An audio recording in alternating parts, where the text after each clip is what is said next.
Good morning, ladies, gentlemen, and all variations thereupon. Welcome to the Vliz Marine Science Day 2021.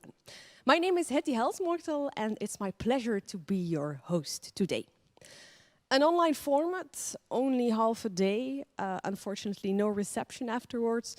Of course, we all know why, and I think it's fair to say that this has been a tough year for many, many people. That's why I'm extremely happy that the organizers continued to find a way to organize this day, because the Marine Science Day is an important day for marine research, not only in Flanders, but also the rest of the world. And it may have been hard at times, but Franklin D. Roosevelt once said, "A smooth sea never made a skilled sailor." And speaking of skilled sailors, live here with us today to open the Science Day is Director of the Flanders Marine Institute, Jan Mees. Jan, welcome. The Marine Science Day has a long-standing tradition, typically also attracts a lot of attendees. How would you explain the success of this day? I think partly it's because of the opportunity we give to young people to meet their peers once a year. Not only in the context of their own specialized marine science topic, but also in a wider multidisciplinary context. And that's something that's very recruiting for attendees and makes it an interesting experience for people to attend this. Mm-hmm. Are there similar events elsewhere in the world? There are, but not too many. I know that there are examples in other countries, but usually they are more thematically restricted, or they are not that inclusive as we are. And that's where we make a difference, I think. I think we have a significant part of our marine science landscape, especially from the early career part, that attends this meeting. Yeah. You mentioned the multidisciplinarity. Is that something that you're really proud of? Yes, yeah. Extremely proud of it, and that's really unique. I think we cover the whole diversity of marine sciences, not only the traditional natural sciences like biological sciences or earth sciences, but also the social sciences and the likes. The alpha sciences are well really? represented in our network. Oh, cool. How would you like to see this event evolve in the future? I would like to see it have a physical part again in the future from next year onwards. I think it can still grow. We have now 500 people attending. That's quite a lot, yes. Especially if you compare it to the size of our marine science landscape. There's a significant portion that we reach, that we persuade to be here, but it can still grow. I think we have scope for growth in the older generation, more professors attending the meeting, and we also have a scope to go more international. So I hope that we can evolve towards some kind of hybrid event probably from next year onwards that combines the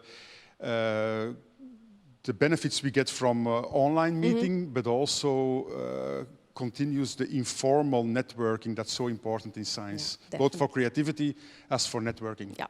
Maybe one final question, a more personal one. How did you end up at the sea? Partly personal history. Parents that worked in Antwerp in the harbor context. Oh, really? Grandfather that was a seafarer. So I was always drawn to the sea. I'm a romantic also, so I was always attracted to the vastness and the mystery, the exploration part of ocean science. After I studied biology, it was a small step to go into marine biology for me. Nice. Well, thank you, Jan, for opening this day. We will see you back around noon to officially close this Science Day. Okay. Before we move on to our first speaker, I have some practicalities to share with you. First of all, we have a chat box. So if you have any questions, remarks, thoughts, ideas, please use the chat box. There are people there available the whole morning, so go out there and use it. The second thing is, although this is a digital conference, we will have a poster session. Not the classical one with the paper things we are all used to. I will explain when we get there how we will organize the poster session. But what will be staying is that you can also vote for the best poster. And I heard that some lucky voters will receive a very nice prize from Vliz, so please do so. And the last thing is, at the end of the conference, there will be a very nice photo surprise. We asked you to send a picture viewed from 20 years ago, and at the end you will see what we have done with all these photos. All right, and then it's time for our keynote speaker. This year, she's an associate research professor at the Department of Biology in Ghent University. She holds a master in applied mathematics, also a master in marine ecology, and a PhD in applied physics. So mathematics, marine research, physics. And not only her education is multidisciplinary, also her research is situated at the interface of marine optics, biogeochemistry, and ecology. I think this will be a really interesting talk. Please be all ears for the story Griet Neukermans has to share with us.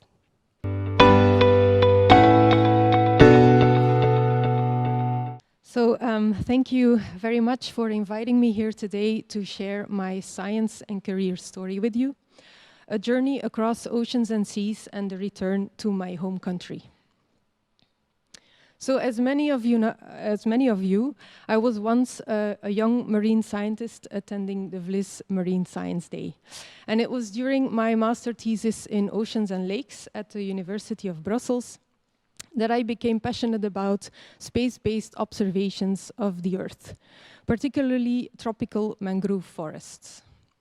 And it was with great excitement that I set off to my first field expedition in the mangroves of Gazi Bay in Kenya to collect forestry data, to be able to transform this satellite image of tricolor into a vegetation map. And I was also happy to valorize my previously acquired skills from my master degree in applied mathematics. I furthered this research into a PhD on mangrove vegetation dynamics in East Africa, which entailed many more fun field trips and classifying many mangrove satellite images. But unfortunately, halfway through my PhD, the funding ran out, and that was pretty much the end of it. Still today, I cherish warm memories of my time in the mangroves, and luckily, it wasn't until long that another opportunity to pursue a PhD came on my path. This time on optical properties and remote sensing of suspended particles in coastal waters. So my PhD was conceptualized by Kevin Ruddick at the Belgian Institute for Natural Sciences in collaboration with Hubert Loisel at the Université du Littoral in northern France. This time I found myself in another branch of science, the one of ocean color remote sensing and marine optics. Studying particles suspended in seawater from submicron to millimeter sizes, from phytoplankton cells to sediments. So the goal of ocean color remote sensing is to retrieve quantitative information on the constituents of seawater, such as particles, by looking at the intensity and the color of sunlight reflected from the seawater, the so-called marine reflectance. And the first question I addressed in my PhD was, can we retrieve marine reflectance from an optical weather satellite in geostationary orbit, which has the advantage of providing one image every 15 minutes as compared to one image per day for ocean color satellites in a low Earth orbit. It worked. As you can see, we derived the turbidity from the marine reflectance of the satellite in geostationary orbit and retrieved the tidal signal, and this corresponded very well to the turbidity retrieved from a smart buoy in the Thames River plume. So this study provided a proof of concept for observing the ocean from a satellite in geostationary orbit. And a little while after this study, the Koreans launched the first one into space. The European Organization for Weather Satellites plans to provide operational water quality products based on this study, such as turbidity, but many more, from the next generation of geostationary weather satellites that will be launched next year. So another question I looked at was the uncertainties in the retrieval of suspended particle concentration derived from marine reflectance. So I looked at the variability in the relationship and found that the variability is mostly caused by the variability in the nature of the particles themselves, which have a wide range of sizes, densities, and composition, which are all factors that influence the way they scatter light and hence marine reflectance. So at that time, this data set was the most comprehensive data set between optics and particle characteristics that I acquired while working on about 120 days at sea, mostly on the Belgica.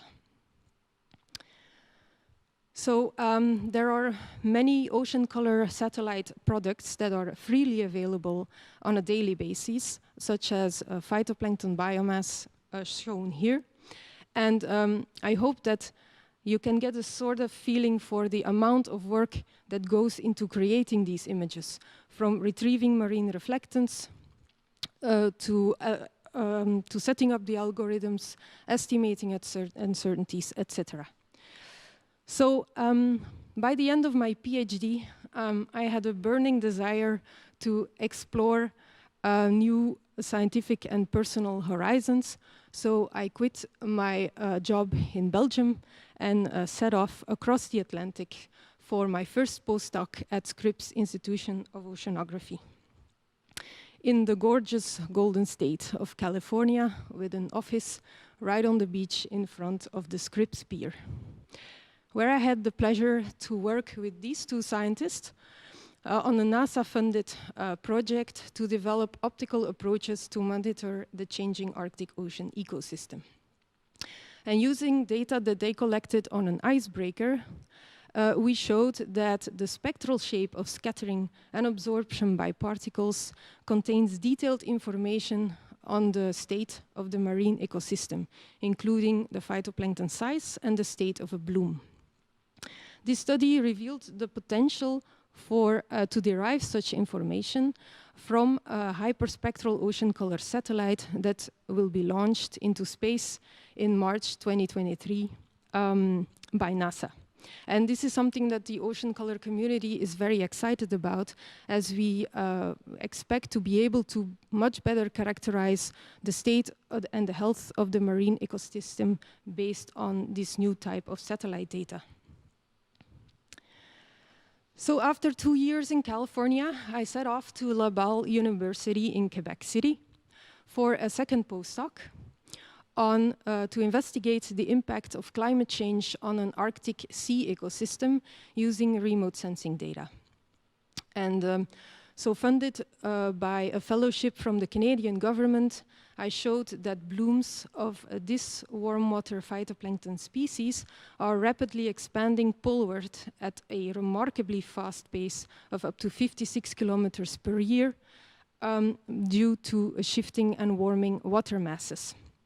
And the advantage of using this species is that its blooms are very bright and can be easily detected from space. And so we could use the archive, or the satellite archive from weather satellites dating back to the early 80s to derive the influence of climate change. So the Ocean Color Satellite Data Archive will soon be long enough to detect such trends on the impact of climate change on other types of phytoplankton and particles.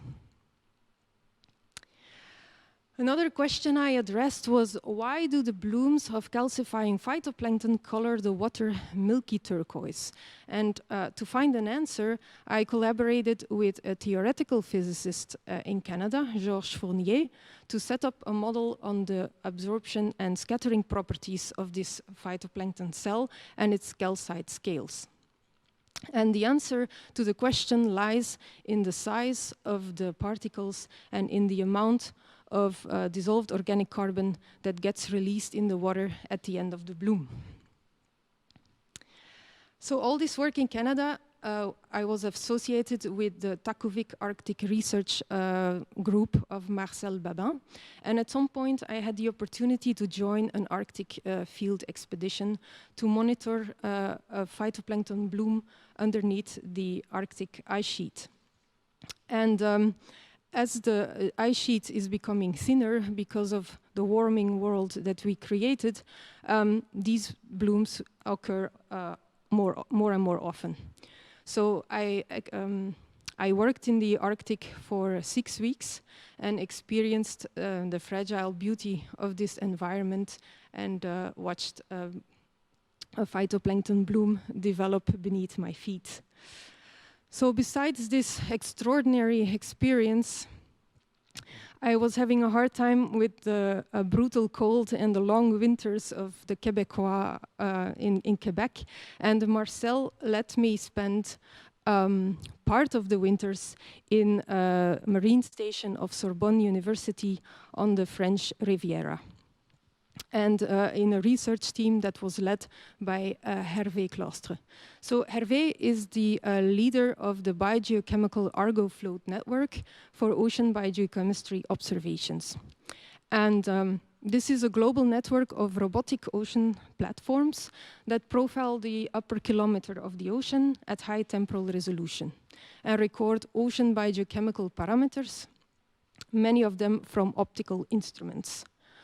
So with my fascination for calcifying plankton, I proposed a project in the framework of Marie Curie fellowships to investigate the impact of calcifying phytoplankton blooms on carbon transfer using those floats. And I got funded.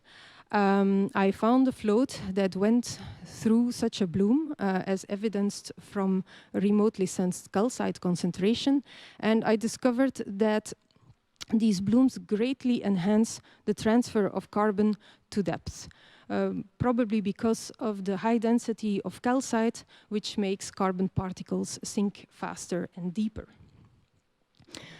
So the current generation of biogeochemical Argo floats, however, doesn't have the capability to differentiate calcite particles from organic carbon particles.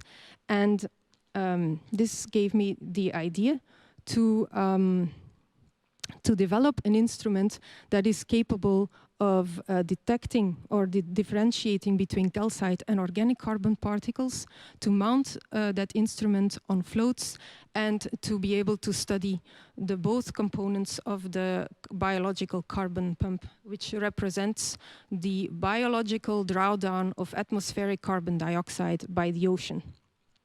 So whereas the flux of organic carbon results in a decrease in atmospheric CO2, the downward flux of calcite has the opposite effect. And so these both components contribute to the overall effect. And so I proposed this idea to the European Research Council, and in collaboration with these people, so Hervé, Georges, and Jean-Pierre. And I was awarded the grant, and I decided to implement it at Ghent University, supported by Flanders Marine Institute. And I am very grateful for this funding. I'm very excited about my project, and also very enthusiastic about my new job at Ghent University. Thank you. Thank you, Griet, for the nice presentation. It seemed like you did a lot of things in your short career. What are you most proud of? I guess I'm most proud of actually getting the funding from the ERC. Why? This is very competitive funding. It's also very generous, and it's funding for 5 years. And the conditions in which I managed to secure the funding were not so easy. Why not? So it goes in 2 steps, and by the second step, it was an oral interview in Brussels, Okay. and unfortunately, my funding from my Marie Curie fellowship ended, and I was unemployed, and my my self-esteem was way below 0, and I was actually pretty exhausted from unsuccessful job applications, and yet I managed the interview, and I am really grateful that I got this grant. Well done. Congratulations. Thanks. I mentioned in my introduction you have a master in mathematics. Why the switch to marine research? Yeah, that's a good question. It was totally by coincidence, actually. So I was doing a master degree in applied mathematics, and then on the train while I was traveling from the University of Brussels home, I met a person who was doing marine ecology at the University of Brussels, and we started chatting, and she was so passionate about it, and I thought I always had a desire to broaden my scientific horizon, and I thought, okay, this sounds like a great idea to do that. And passion is really something that you transfer. And yeah, I received it well, and I'm very happy that I made that switch. Wow, just someone you met on the train. That's really nice. If you would have a few tips for young marine researchers, what would they be? Okay, well, you prepare them. Yes, thanks for asking. I was hoping you would ask me that question. So I indeed have summarized a couple of tips for young scientists. Things may not always go the way you planned, but they'll always end up the way they should. So be optimistic, and things will work out. We all have our own unique career paths to walk, and it doesn't need to be straight. Some people think that in science you have to have a straight career going from a master in a field to a PhD to a professor, but it doesn't have to be that way. Find purpose and value in your work and be passionate about it. Build a grit. Grit is very important. It's the perseverance and passion for long-term goals. So how do you build that? Well, you have to have courage. Don't be afraid to fail. It's part of the learning process. If you fall, get back on your horse. Strive for excellence, not perfection. There is a difference there. Do the best you can. Get out of your comfort zone. Be conscientious, so do your job well and thoroughly, and be meticulous. These are 8 tips in one, actually. Yeah. Yes, and there is one more. Follow your intuition, which is an instinctive feeling rather than a conscious reasoning. I think I cannot agree more. You're also still quite young. Maybe my last question. What do you dream about to achieve in, let's say, 10, 20, 30 years? Okay, in 30 years I will be retired. Really? Yes. Okay, let's dream about 20 years, yes. I hope that in 20 years we will be living in a carbon neutral society in which there is respect for the environment in which we live, particularly the ocean. And by that time, hopefully, we will get a much better understanding of the role that the ocean plays in governing our climate. Well, thank you for being here, for your inspiring story, and good luck in your future career. Thank you. Up next are 5 presentations by pre-doctoral researchers. Luna Geerts, Anouk Olivier, Helena Voet, Valérie Matelin and Marine Severin all prepared a talk of 5 minutes for us. So please sit back, relax and enjoy the ride.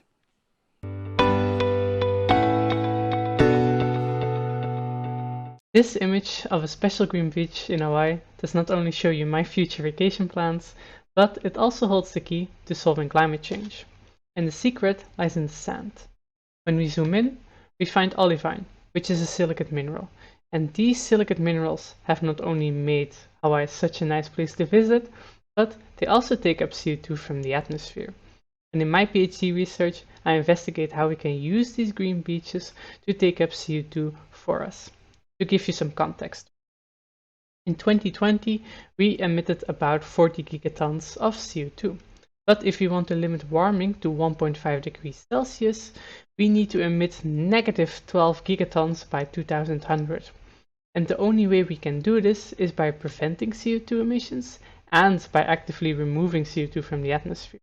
But since active removal is so difficult, mitigation still remains the main focus. That said though, the role of active removal is that it can help us offset hard to prevent emissions and that it helps us become net negative, since you cannot become negative with prevention alone.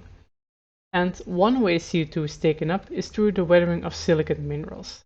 However, when it's cold, this weathering slows down.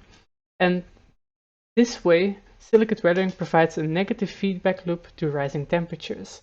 But this process alone is too slow for us to depend on.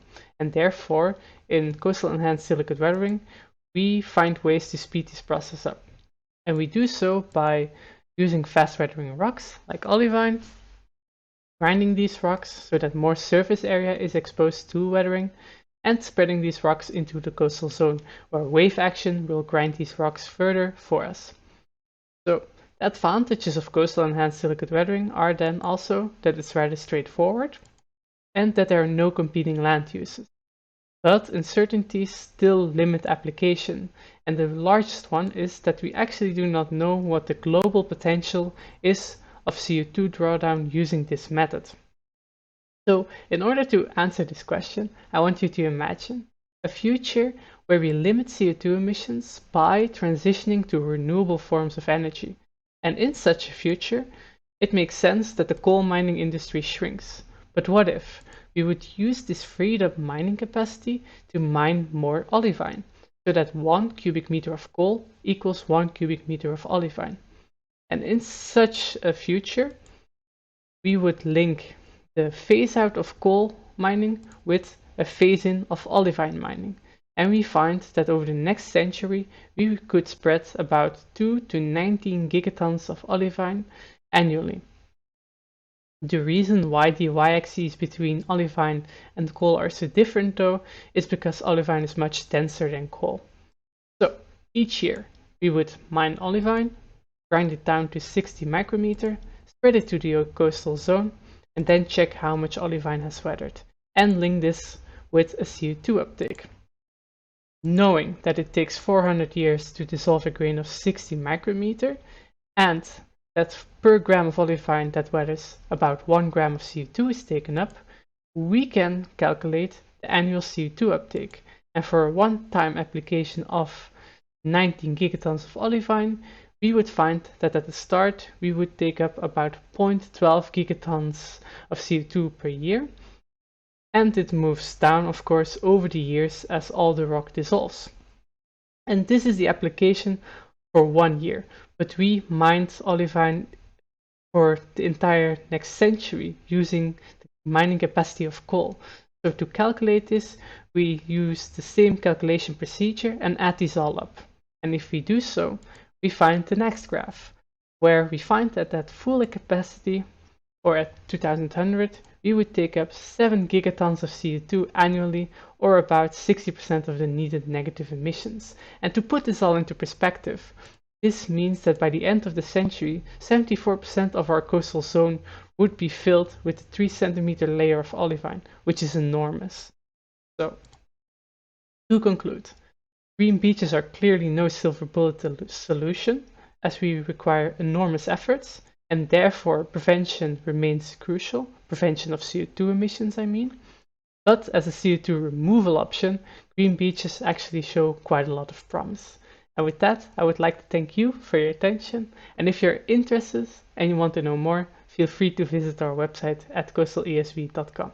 Thank you.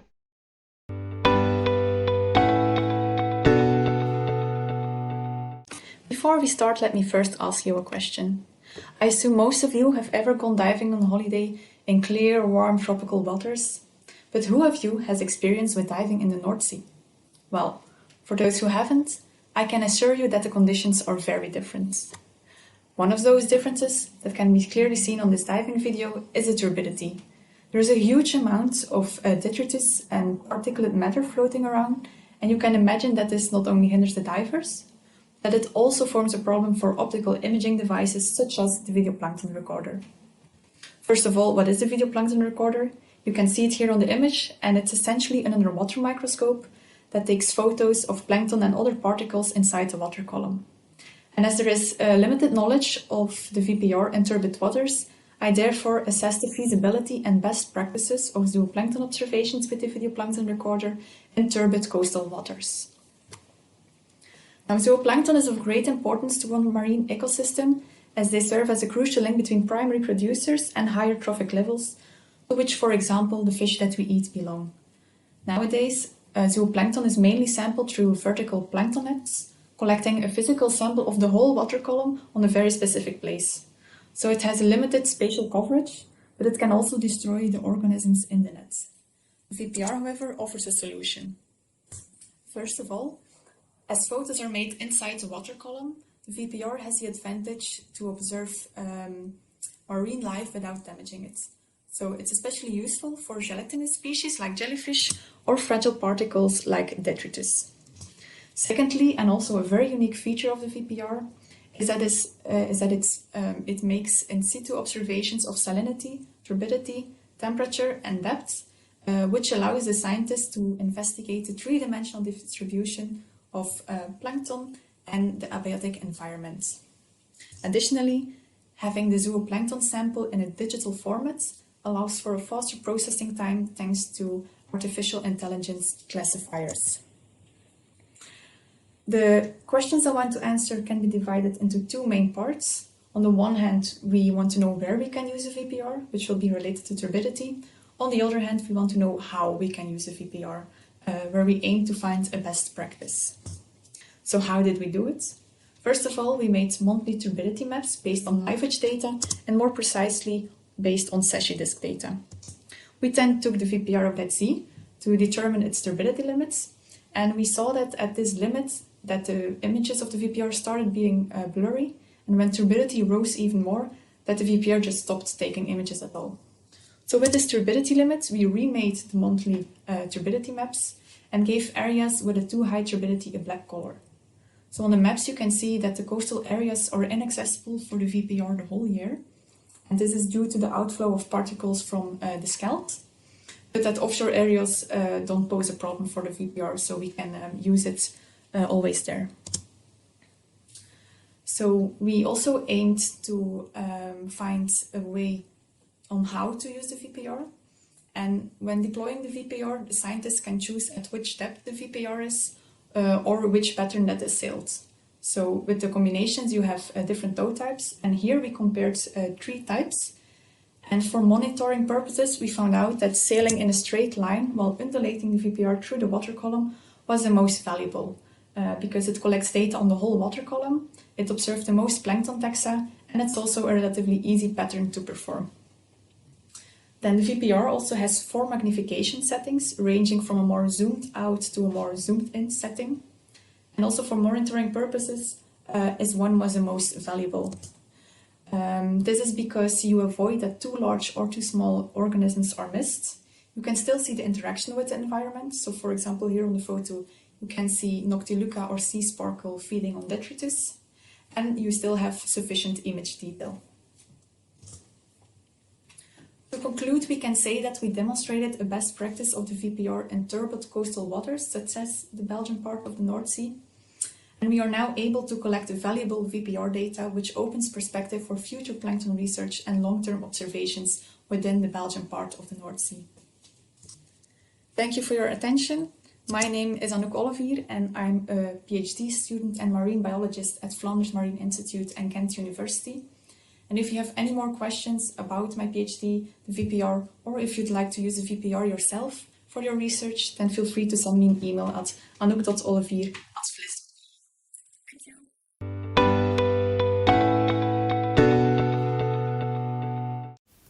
Hi everyone, I'm Helena Voet with the Royal Belgian Institute of Natural Sciences. For the last 3 years, I've been conducting experiments in order to try and disentangle the effects of climate change on the offshore wind farm hard substrate fouling community. I work within a project called Persuade, looking at the combined local and global pressures acting on our marine environment. Our main goal is to find how coastal ecosystems will respond to these pressures in the future and integrate both the water column and the sediment while doing so. Based on the vertical zonation of fauna found on the turbines, my work is focused on 3 model species. Blue mussels at the top, below the amphipod Yassa hardmani, and underneath the anemone Mitridium senile. All our experiments had 4 environmental treatments with varying pH and seawater temperature, mimicking the conditions at sea now and at the end of this century. We have a control, an ocean warming, ocean acidification, and a climate change setting. Among other variables, we had a look at survival, growth, feeding rate, respiration rate, and the production of the greenhouse gas nitrous oxide. I'll take you through the experimental results with a general overview of our 3 model species. For survival in mussels, we can see an additive negative effect of temperature and pH, with the lowest survival in climate change. There's a similar effect in Yassa, but with a much higher overall mortality. And for Mitridium, only temperature had a strong adverse effect. So for mussels and Yassa, we have a negative additive effect of temperature and pH, and for Mitridium, mainly temperature had a negative effect. The biggest growth in mussels was in the ocean warming treatment, with an antagonistic effect of temperature and pH. Yassa only moles, so they are excluded here, and in Mitridium we have an antagonistic effect. But here the higher temperature meant shrinking anemones, whereas they thrived in a lower pH environment. Overall, we saw opposite effects of temperature and pH on the growth of mussels and Mitridium. The feeding rate of 1 gram of mussels was about 1 liter of water per hour compared to 3 liters in the climate change. In Yassa we see a similar effect as mussels, and although the numbers seem a lot higher, 1 amphipod is about 500 times lighter than 1 mussel. Mitridium showed an antagonistic effect of pH and temperature with the highest clearance rate in the ocean acidification treatment. In feeding rates, we see a positive additive effect of temperature and pH on mussels and Yassa, but an antagonistic effect on Mitridium. Respiration, as a proxy for metabolic rate, was highest for mussels in climate change, roughly twice as high as it was in the control. For Yassa, respiration increased with time, and we could see a 6-fold increase in climate change after 3 weeks. In Mitridium, temperature had the biggest effect, with a respiration roughly 4 times higher in the ocean warming. We could see that all manipulated treatments had an elevated respiration rate with an additive effect in mussels and Yassa.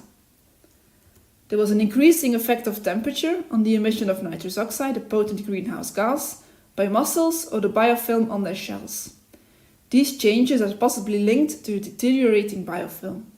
And in Mitridium, results were not straightforward and errors were rather large. We saw that manipulations seemed to have an increasing effect on the emission of nitrous oxide. This kind of data can be used to inform us on overall ecosystem effects. And to do this, we use information on the biomass of our model species, and after some calculations, we can obtain the estimated total dry weight of each model species present on a turbine. So if you have a look at clearance rates, for example, the amount of water cleared by the animal through filter or suspension feeding, we can calculate the total amount of water that is cleared by the fouling fauna community on the turbines. According to our experiments, the hard substrate community currently clears about 21 million liters daily, and this increased by 70% in a climate change scenario. A more tangible number would be that the fouling community, across the entire depth of the turbine, is able to clear the equivalent of about 13 meters all around the turbine in 1 day.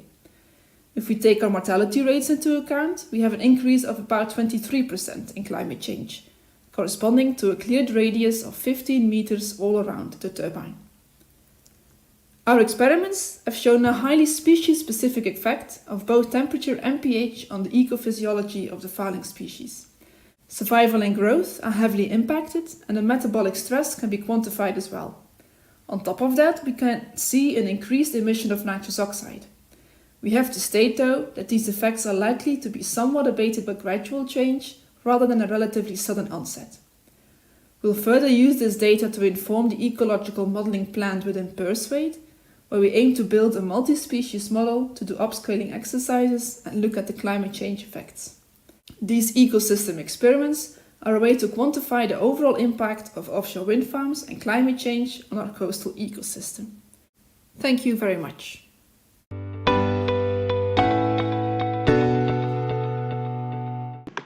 Hello. The title of this presentation is Microbial Degradation of Novel and Unique Plastics in the Marine Environment. I think this picture is enough to justify that plastic pollution is a notorious environmental problem. Worldwide, an estimated 4.8 to 12.7 million tons of plastic enter the aquatic environment each year. Recent microbial research explores the microbiomes present in plastic-rich natural environments. However, microbial colonization does not necessarily imply biodegradation. We hypothesize that designing novel plastics will eventually allow us to reduce plastic pollution. Therefore, understanding the polymer structure-degradation relationship, or thus the interactions between polymers and microbial species, is of utmost importance. This information is required to be able to design novel plastics to be prone to the metabolisms of plastisphere organisms. To study these interactions, we performed an enrichment experiment with a variety of novel and unique plastics as sole carbon sourced in seawater. This was done with different nutrient and temperature conditions. We hypothesized that the microbial community that develops is dependent on temperature, nutrient concentration, and plastic type. To see the effect of temperature and nutrient addition, we show the results of CO2, oxygen pH, and cell counts for one type of plastic. The temperatures are indicated by colors and the nutrient addition with a full or an empty circle. You can see, as indicated by the arrows, that the evolution of the measurements is defined by the nutrients rather than by the temperature. We conclude that nutrient concentration has an effect on the enrichment performance. To see the effect of plastic type, we show the same measurements of CO2, oxygen pH, and cell counts for the different types of plastic, indicated with different colors. You can see that the evolution of the measurements is dependent on the plastic type, highlighted here for two plastics in blue and in green. We conclude that the type of plastic has an effect on the enrichment performance. Next to CO2, oxygen pH, and cell growth, we performed phenotypic fingerprinting on the flow cytometric data and 16S rRNA gene sequencing. The 16S sequencing highlighted the presence of microbial taxa known for living in proximity of plastic, degradation of hydrocarbon, and biofilm formation, for example, the Flavobacteriaceae and the Rhodobacteriaceae. On this NMDS graph, the Bray-Curtis dissimilarities are plotted. In general, you can interpret data points close to each other as similar and data points that are scattered as different. You can see that the nutrient conditions, the circles and the triangles, are clearly separating the data on the x-axis, explaining a part of the variability in the data. On the other hand, you see that the colors representing the plastics are clustering together. From this, we conclude that the type of plastic and the nutrient condition has an effect on the genotypic community structure. This pattern was not that clear from the phenotypic diversity measured with flow cytometry. The results from the enrichments pose strong indirect proofs of biodegradation. To support this, we did some preliminary tests for direct evidence of biodegradation.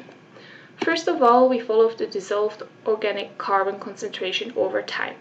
This is shown in green and was compared to a pure medium control in blue. The DOC concentration of the sample increases and subsequently decreases over time. Further tests are in progress to confirm this pattern. Second, ATR Fourier transform infrared analysis of incubated plastic were compared to untreated plastic. The spectra differ between both treatments, and most importantly, one peak disappears, indicating the cleavage of ester bonds. So, originally, we hypothesized that the microbial community that develops was dependent on plastic type, nutrient concentration, and temperature. From our results, we could conclude that the enrichment is indeed dependent on nutrient concentration and plastic type, but not on temperature. Furthermore, we have strong indirect proof of biodegradation from cell growth and CO2 oxygen evolution over time. This is supported by second-line evidence of degradation from the DOC and FTIR results. These results are a first step in understanding interactions between microorganisms and plastic. Further research will elucidate this relation in more detail. I would like to thank my promoters and colleagues, and of course Vliz, for the opportunity to show this exciting research. Thank you.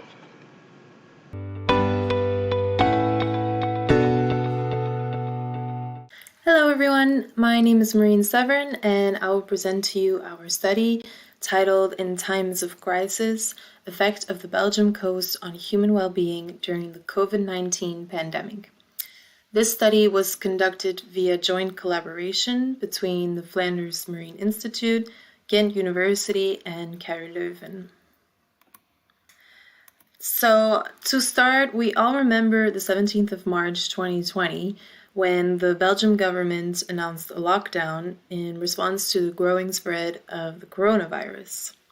This lockdown restricted circulation within and outside of Belgium, which ultimately resulted in the majority of the population living inland to not have access to the Belgian coast.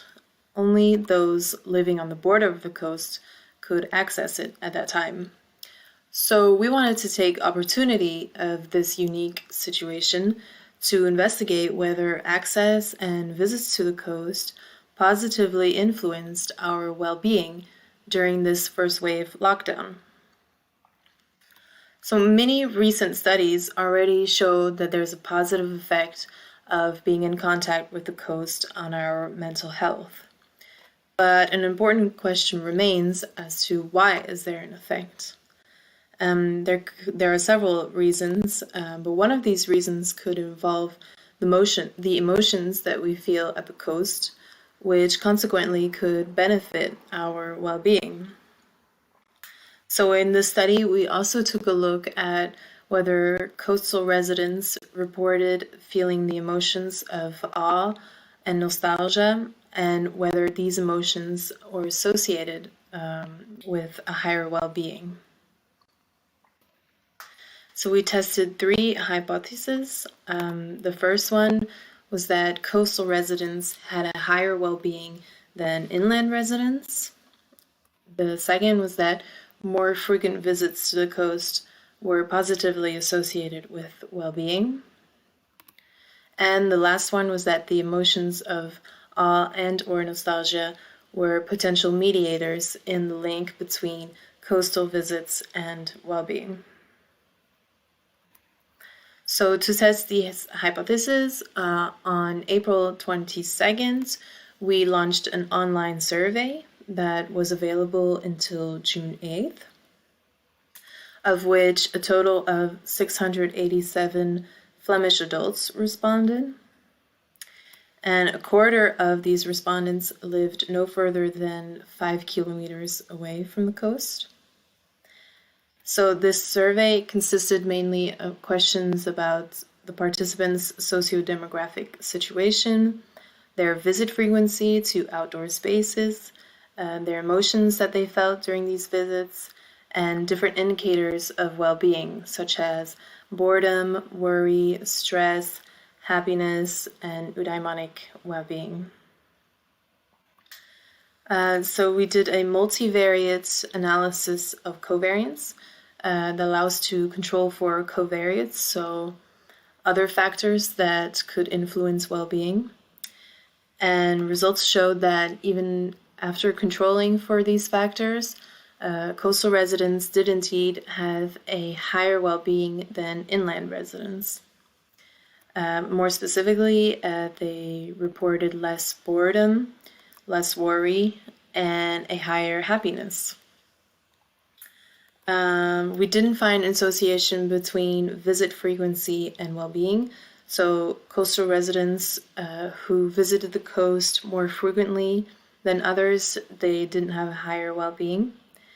And we therefore couldn't test for mediation of awe or nostalgia, but we did find an interesting negative correlation between coast-induced awe and boredom, which means that the more awe coastal residents felt at the coast, the less likely they were to experience boredom. So, as a conclusion, the study shows that the Belgium coast works as a buffer against negative psychological consequences of the COVID-19 pandemic, thereby confirming its importance for well-being, even in times of crisis. And policymakers should really consider making use of the coast as a means to boost resilience in mental health for future crises. Thank you for your attention. Welcome back in our live studio, everyone, and thanks to the previous 5 speakers for pre-recording their talks for us. 2020 has been a very special year, not only in a bad sense, but also in a good way, because Vliz, Vlaanders Marine Institute, celebrated its 20th birthday. There were a lot of activities, some of them hindered by the current pandemic, unfortunately. But this Vliz Marine Science Day actually officially closes the banner year for 20 years Vliz. Maybe let's have a look at how it all started 20 years ago. The world is changing. In this changing story, the world's ocean plays a starring role as a source of energy and raw materials, as a climate engine, and as a victim of our plastic passion. And this role is becoming increasingly important. In order to help us run our world sustainably, research in all its forms is required now more than ever. That is what the Vlaanders Marine Institute, known as Vliz, guarantees. Vliz breaks boundaries, boundaries in time and space, boundaries between research disciplines, and boundaries between the public, science, policy, and industry. Vliz has been building on this for 20 years, with passion and endurance, groundbreaking and pioneering. While it started small, Vliz quickly played a leading role in global databases, such as worms, which is now the undisputed world list of marine life. Vliz has also worked passionately on increasing knowledge about the ocean in Europe, on opening marine archives, and much more. Consequently, over the years, Vliz has evolved from a service-oriented to a fully fledged research institute, working with policy and with the blue economy. And this is necessary because in a world that brings ever-increasing challenges, marine research is vital. That is why Vliz will not only get a new home, but will also increasingly focus on transnational cooperation and innovative technologies. Nonetheless, Vliz's greatest capital is still its staff. Our open character and our enthusiasm and professionalism in the search for solutions together. For everyone who has, directly or indirectly, a heart for the ocean. We are Vliz, and we break boundaries. Our next 30 minutes are devoted to a poster session and a meet and greet with companies. For the poster session, it's not the classical one, not the paper things we are all used to, but all presenters recorded a video of 1 minute for us. In a few moments, you will all leave this plenary session and you will be able to join different digital rooms. The 80 posters that were selected for this Marine Science Day, they are divided in 6 big topics, and each room is one topic. So if you enter a room, you will be able to view the posters that are related to that topic. There is also an expert over there who will guide you through certain posters. In other rooms, you will be able to meet certain companies, so please select the digital room or rooms of your choice. And no worries if 30 minutes was too short for you, the posters will be available the whole day, and you will also be able to vote for the best poster until the end of the day. But instead of me trying to explain how everything works, please go out and explore as you are all used to do, and we will see each other back at 10:40 sharp.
Welcome back, everyone. I hope you enjoyed the breakout sessions and you got inspired by something you heard or saw over there.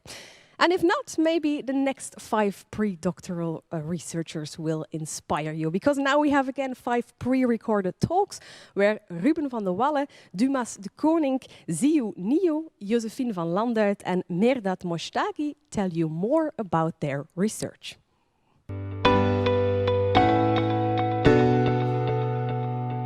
Hello everybody, I'm Ruben van der Wallen and today I will present the work done on dune ecosystems at Ghent University.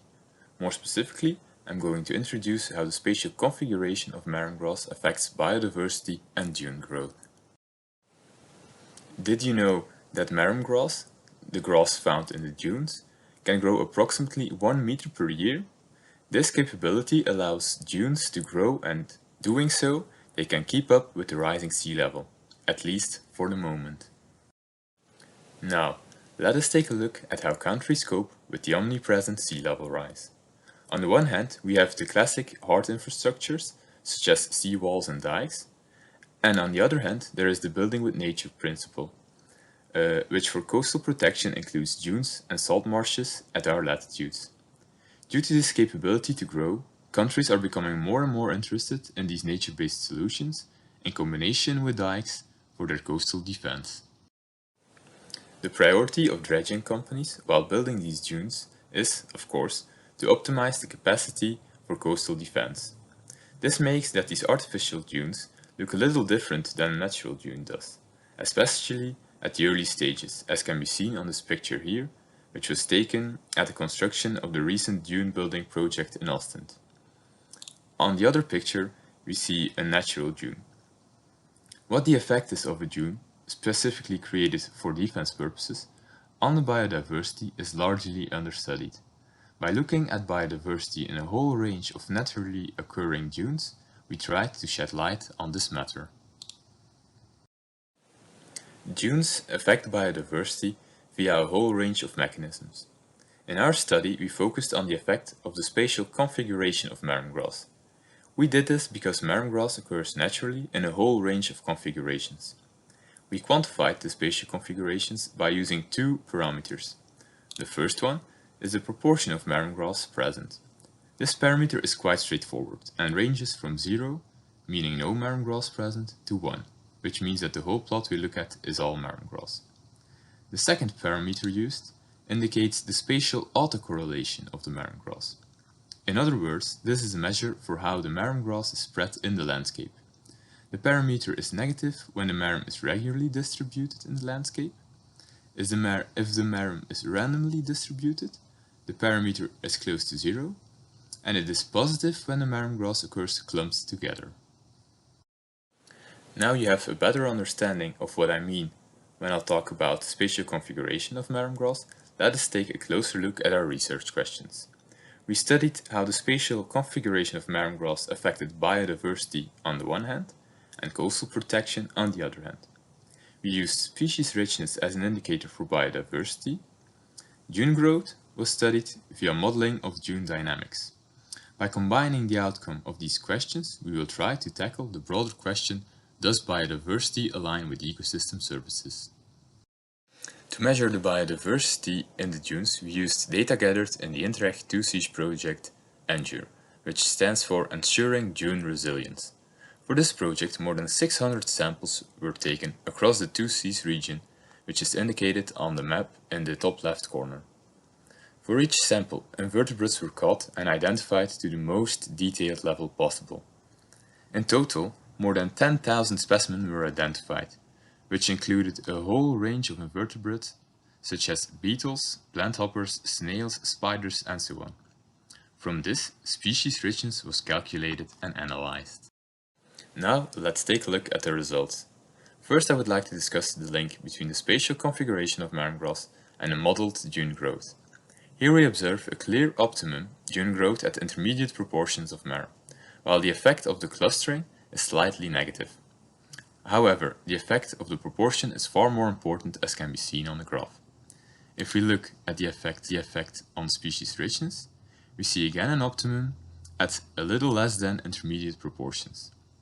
However, we clearly see an effect of the clustering, with lower levels of clustering having a negative effect on the species richness. We have to remark that we don't have a lot of data at lower levels of clustering, which means that the uncertainty there is also larger. To conclude, we observed a clear optimal proportion of marram grass for both species richness and dune growth. The effect of the clustering of marram grass, however, was somewhat contradictory.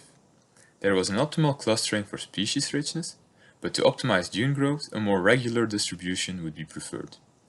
Based on these analyses, we conclude that biodiversity and coastal protection are only partially compatible. How and to what extent will be analyzed further in the coming months. Thank you for your attention. If you have any questions, feel free to contact me.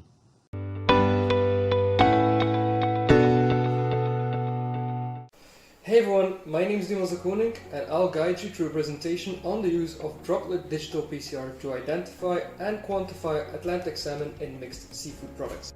Why is this important? Well, let's take a look at these two fillets. Can you tell which one of these fillets is Atlantic salmon? Most probably can't. The one on the right is rainbow trout, a cheaper alternative that is used as a substitute for Atlantic salmon depicted on the left. Traditionally, DNA barcoding is used to identify species in the food products, where the DNA is Sanger sequenced and compared to a database with known species DNA sequences, such as the recently developed Seafood Tomorrow database, which allows us to put a species name on the food product. However, for food products that are completely homogenized and contain other ingredients or species, like this pack of processed salmon sausages, DNA barcoding and Sanger sequencing won't be able to determine the exact species, nor will it be able to determine if indeed 85% of this food product is Atlantic salmon, as is claimed on the pack label. So how do we circumvent this? In this study we opted for a technique called Droplet Digital Pcr, where we designed a species-specific primer and probe set for Atlantic salmon, meaning that only Atlantic salmon gets amplified by the PCR. Using this technique, a sample of Atlantic salmon, or mixed food product, is split into a maximum of 20,000 droplets. Then, a PCR is performed on every droplet. Then, the fluorescence is measured in every droplet and a threshold is set to determine which droplets are positive, so containing the target copy, and which are negative. Then, using Poisson statistics, the original concentration of target DNA can be back calculated. To test if the designed primers and probes were specific for Atlantic salmon, we applied the ddPCR assay to 8 related commercially important salmon species. Rainbow trout and brown trout are 2 cheaper alternatives, while the other, pink, chum, sockeye, chinook and coho salmon are more expensive wild Pacific salmon, which are often substituted by Atlantic salmon. Additionally, we also tested Arctic char. In the left graph, you see that the 3 samples containing Atlantic salmon get much more amplified than the other salmon species, which allows us to set a threshold amplitude for Atlantic salmon at around 5,000. In mixed samples where Atlantic salmon is mixed in different proportions with Chinook salmon, we say that Atlantic salmon is still discriminated by the ddPCR assay, even if only a very low percentage of Atlantic salmon is presented in the mixture. We also mixed rainbow trout and Atlantic salmon tissues at different ratios. This graph shows a clear, linear relationship between the initial weight percentage of Atlantic salmon tissue on the x-axis and the concentration of Atlantic salmon target copies per microliter measured by the Droplet Digital Pcr. We also tested the effect of 4 common food processing methods on the ddPCR outcome. We tested boiling, so Bellevue, smoking, gravitlax, a popular processing method in Norway, and freezing. This graph shows that boiling and smoking don't affect the assay, but after gravitlax, and especially after freezing, the concentration measured by the ddPCR was significantly lower than the expected concentration as found for the raw fillets. Luke and Donlan performed a global meta-analysis that showed that Pacific salmon was substituted in 17% of cases with cheaper Atlantic salmon species, and 3% substitution rates for Atlantic salmon were also shown. To investigate potential salmon fraud on the European market, we applied our Atlantic salmon ddPCR assay to 46 salmon food products purchased at Belgian and Polish retailers. These included both single species and fully homogenized multi-species products containing Atlantic or Pacific salmon according to the label. In our study, we couldn't detect any salmon in any of the Pacific salmon products, and we also didn't find any indication of substitution of Atlantic salmon by other species, nor did the percentages estimated by using the method indicate any possible fraud. Together with the limited fraud found by other studies in Europe, we may conclude that substitution fraud with Atlantic salmon in Belgium and Europe is rather limited. However, these studies are limited, and as such, more studies in Europe would certainly benefit our knowledge. In conclusion, we can say that the ddPCR assay we developed for Atlantic salmon is species-specific and capable of reliably identifying Atlantic salmon even in mixed or homogenized matrices. However, the ddPCR assay is impacted by processing, mainly freezing, and the presence of other ingredients, which may or may not contain DNA. As such, the estimation of Atlantic salmon concentrations in mixed retail samples should be regarded as semi-quantitative. Still, the ddPCR assay is useful to quickly identify substitution and dilution fraud and is currently the only method that can detect substitution in mixed or homogenized food products. Thank you for listening, and I wish you a good rest of the day. Hello, I'm Zhi Yue. I'm currently working at the Flanders Marine Institute as a junior researcher. Today I'm so glad to present to you about our recent work. Environmentally relevant concentration and the sizes of microplastic do not alter the growth of a marine diatom. Microplastic are plastic debris smaller than 5 mm. They are widely distributed in the global oceans. Over years, concerns have arisen about their potential effects to marine organisms. However, to date our knowledge on that remains limited. In current ecotoxicity tests, organisms are often exposed to microplastic at concentrations at orders of magnitude higher than the ambient levels. Meanwhile, these tests usually use standard microplastic of 1 or 2 sizes instead of size mixture of microplastic. To fulfill the knowledge gap, here we aim to assess the effect of microplastic on the marine diatom exposed to environmentally relevant concentrations and sizes of microplastic. Meanwhile, we also would like to investigate whether these effects are size-dependent. To do so, we first need to make a realistic size mixture of microplastic. Here we use fluorescent polyethylene microbeads of 3 sizes ranging from 10 to 106 micrometer. Based on the realistic microplastic size frequency distribution in literature, we derive a simple number of particle percentage of these 3 sizes. Then we just mix the microbeads of 3 sizes according to this percentage into our realistic size mixture. Then we expose the marine diatom filled ductilum to this size mixture at 2 environmentally relevant microplastic concentrations. This experiment was complemented by the treatment of distinctive sizes and size mixture at 2 commonly used high concentrations to see if particle size of microplastic have an effect on their impact to algae growth. The growth inhibition test was performed according to the ISO protocol with special criteria to avoid microplastic contamination. Every 24 hours, the cell density in each flask was counted with a counting chamber on the microscope. After the experiment, we calculated the specific growth rate in 72 hours for each flask. Regarding the treatment of a realistic size mixture, we found out that up to the microplastic concentration at 1.22 thousandths particles per liter, there was the specific growth rate was not differed from the value in control, which suggesting that the virgin PE microbeads may not have an accurate effect on the growth of marine diatom. Within the treatment of the PE microbeads in various sizes, including the realistic size mixture and the distinctive size classes, we found out that neither the particle size nor the microplastic concentration had effect on their specific growth rate, which indicated that microplastic particle size had no effect on their impact to microalgae growth. In the end, we conclude that the microplastic with size from 10 to 106 micrometer had no effect on the growth level field decalone at environmentally relevant microplastic concentrations.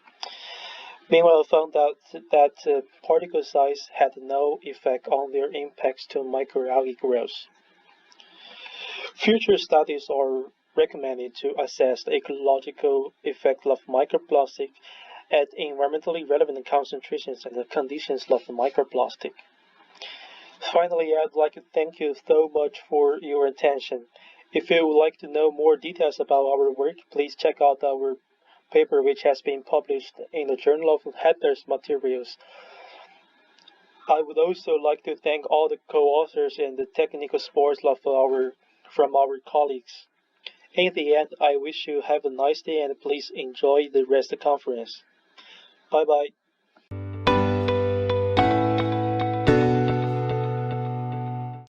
Hello everyone, my name is Josephine and the research I want to present to you is about World War II shipwrecks and how they can still affect the sediment to this day. Worldwide, over 8,000 vessels and tanks were sunk during World War II. These vessels were sunk without being stripped, sometimes with full coal or synthetic oil tank aboard, and sometimes with not yet exploded chemical and non-chemical warfare. Due to the conditions at the bottom of the sea, corrosion of some of these is very slow, making it hard to determine if they are leaking now or will soon start leaking, making them potentially polluting. When we zoom in to the coast of Belgium, we can see that there are over 300 shipwrecks at the bottom of the Belgian part of the North Sea. In this research, we will focus on the John Mann, a fisher boat commandeered by the German army and used during World War II, indicated with the red arrow. Here you can see an underwater 3D visual of the John Mann, showing that on starboard side, new sediment is being deposited due to a dead zone created by the main underwater current and the shipwreck. You can also see that the biggest impact of the explosion that caused the sinking of the John Mann is mainly on the port side, in the middle of the ship. The coal bunker was located in the back of the ship, on the port's stern side. We decided to sample the sediment around the ship to investigate how and how far the wreck influences the sediment. 8 samples were taken on the port's starboard side, 4 on each side, while 4 samples were taken on the bow stern axis, 2 on each side. Samples were taken approximately 20 meters apart. So what is the influence of the shipwreck on the microbial and chemical aspects of the sediment? Let's take a look at the cross-sections that were sampled. On the figures here, the x-axis shows the distance from the ship, and on the y-axis, the total aromatic compound content in microgram per kilogram wet sediment is shown. You can see there is a trend due to the ship, with concentrations going up the closer you come to the ship, both on the port side as well as on the bow side. On the stern side, which are the samples taken closest to the coal bunker, we see high concentrations in all samples taken, while on the starboard side, the fresh sediment deposited has a lower aromatic compound content. When we look at the cross-sections based on the heavy metal content, from bow to stern we can see higher concentrations when approaching the ship, while this is less clear when looking from port to starboard side. Especially the fresh sediment has a high metal content. This could be due to the sinking of metal flakes together with the fresh sediment when it's deposited in the dead zone. Using 16S rRNA gene sequencing, the bacterial diversity was identified in the sediment. A canonical component analysis was used to indicate what bacterial ASVs were impacting the variance of the microbial diversity in the samples. For these, a Pearson's correlation matrix was made to see if they were significantly correlated to the heavy metals and aromatic compound concentrations measured in the samples. On the y-axis of the figure shown, you can see all the compounds measured, while on the x-axis you can see all ASVs listed. Marked with red, we can see some ASVs positively correlated to aromatic compound content. These were identified as Rhoeaceae, Thiotrichaceae, Illumatobacter, Arenicellae, and Rhodobacteriaceae. Marked in blue, we can see negatively correlated ASVs, identified as Sulfuromonas and Rhoeaceae. A similar correlation matrix based on the Pearson's correlation was built using the ASVs that were identified as chloroplasts of algae. We used the 16S rRNA gene database, linking the plastid 16S genes to the taxonomy of the algae. In red, we can see some algal ASVs positively correlated to aromatic compound content. These were found to be Pycnococcaceae and Thoracosphaeraceae. In blue, we can see a negatively correlated algal ASV that couldn't be identified beyond the phylum Chlorophyta. To conclude, we can say that the aromatic compound content of the sediment suggests slow leaching of the coal bunker, while the heavy metal concentrations are somewhat higher closer to the shipwreck, and there is evidence that this correlates to changes in the bacterial and algal community. With this beautiful visual of the underwater shipwreck, I would like to thank you for your attention, and I would like to thank all people and the funding who helped making this research possible.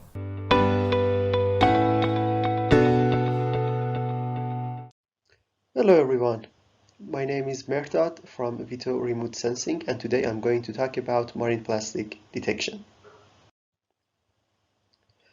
What I'm talking about is a part of a project named AID-MAP, Artificial Intelligence and Drones Supporting the Detection and Mapping of Floating Aquatic Plastic Litter.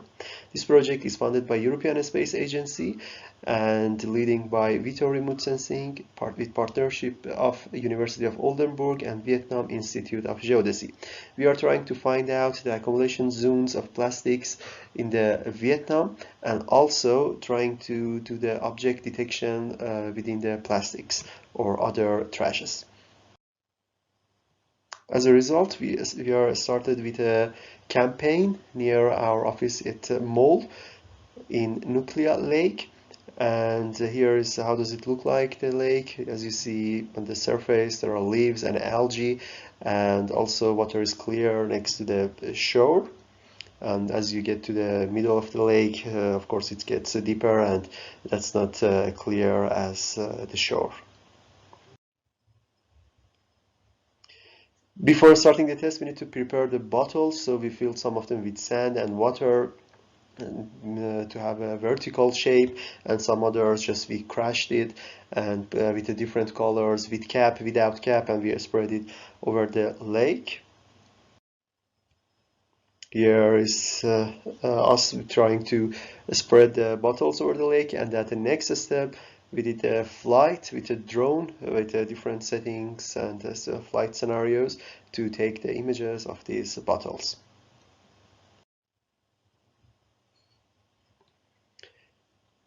So we had a different type of the cameras like RGB digital camera and multi-spectral camera which were used in this campaign. Also in the next steps we will considering to use sewer camera and also high resolution camera. We tested different flight parameters like the altitude and or automatic exposure program. The flight was in nadir, and also it was altitude between 5 meter to 90 meter to estimate the optimal GSD. And sometimes you could also see the, of course, the drone itself in the water. That's also important for the AI part. You see the altitudes are ranging from 5 to 90 meter, and the left side is a 5 meter, almost 5 meter, and the right side is near to 90 meter. It's clear that in the left side, as the altitude is lower, it's much clearer, and also as a result, it would be easier to label the bottles and train the AI model. In this experiment, we used the range of the altitudes. We want to see if we have a different range from the altitude, how does it work, and if whether the AI model still can detect it or not, or how would be the accuracy. So the images had the different sizes. This is a sample image, but we needed to convert them to patches with the same size to be able to start with the AI model. So we convert them to the 512 to 512 patches, and later on we labeled them. More than 10,000 images were labeled, and within an AI platform. So now everything is ready to do the AI part. We need to train the model. We use Detector N2 from Facebook AI research team and implemented on a GPU4 machine in Vito remote sensing. We use 80% of the images for training and 20% for the test, and at the end average precision 50 obtained at 75%. What does it mean, average precision 50? Average precision is based on the precision and recall, and the area between the precision and recall is named average precision. And 50 means that you have a 50% intersection of unit between the drawed label and also selected label at the end of results. At the next step, we did the visualization. So the left side you see the bottle itself, and the right side is a detected bottle. That's the same also for the next slide. Yeah, you see the several bottles could be detected. And here you see one of the bottles couldn't detect at the right, you see, so the accuracy is not 100%, and sometimes it's not detect all of the bottles. And another example here, you see a leaf in the corner of the image. You see the leaves detected as a bottle, which is not true. At the end, I would say the accuracy of the model is, as I said, is 75%, and that's quite good start for our model. At the next step, we will try to train the model on the low altitude and multispectral images. We attempt to do also detection of the bottle type and using irradiance sensor and plaques for multispectral images. In the second nuclear test campaign, also we consider to use shortwave infrared images, and at the end we will try to implement this model with the flights in the Vietnam. Thanks for your attention.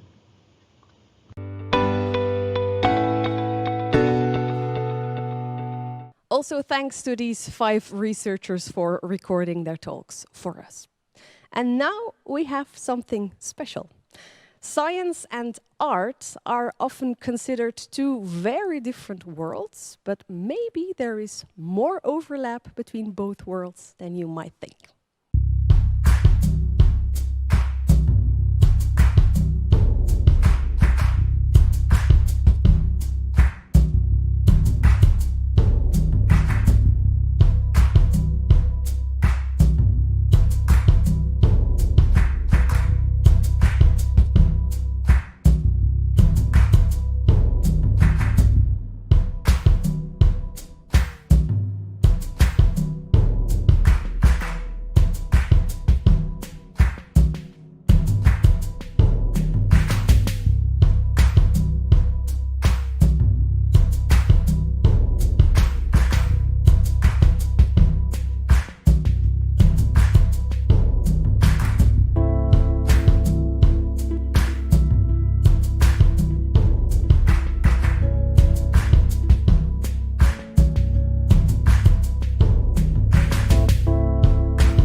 Vliz awards a number of prizes to deserving marine scientists. And one of those prizes is the North Sea Award to promote innovative research focused on the structure or the processes of the North Sea.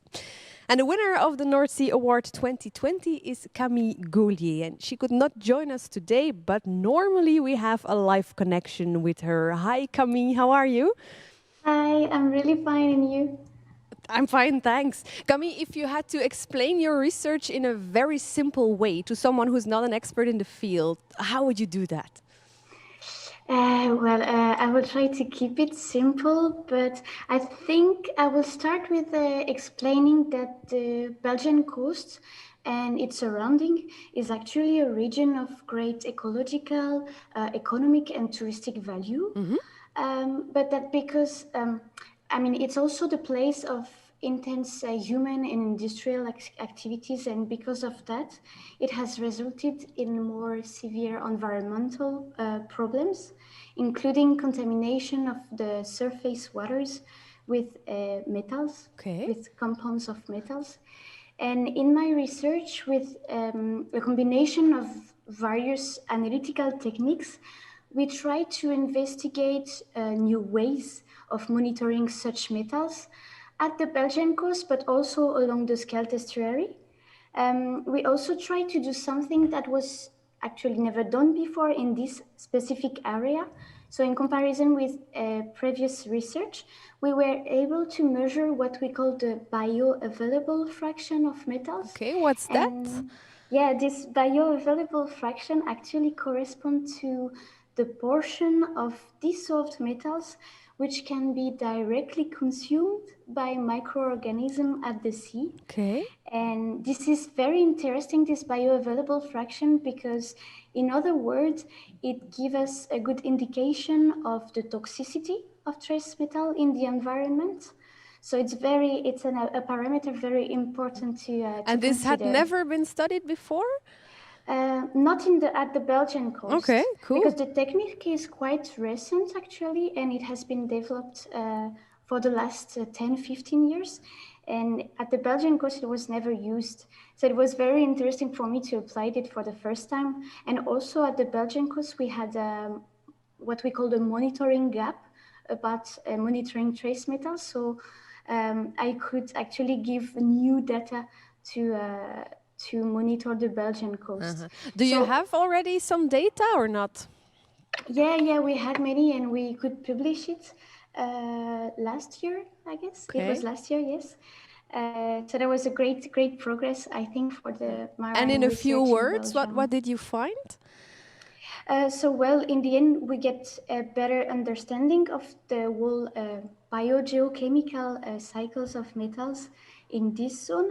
And we also get a better idea of all the impact of human-related activities along the Scheldt estuary mainly, and also at the Belgian coast. So we could actually focus and highlight some what we call critical zone. So it was places where the contamination of metals were a little bit higher, still below the toxicity criteria that the Europe has settled, but it's like a zone that we should keep on monitoring for future research. Yeah, and I guess that's really important in future, things, political decisions, or Yeah, exactly. Okay, cool.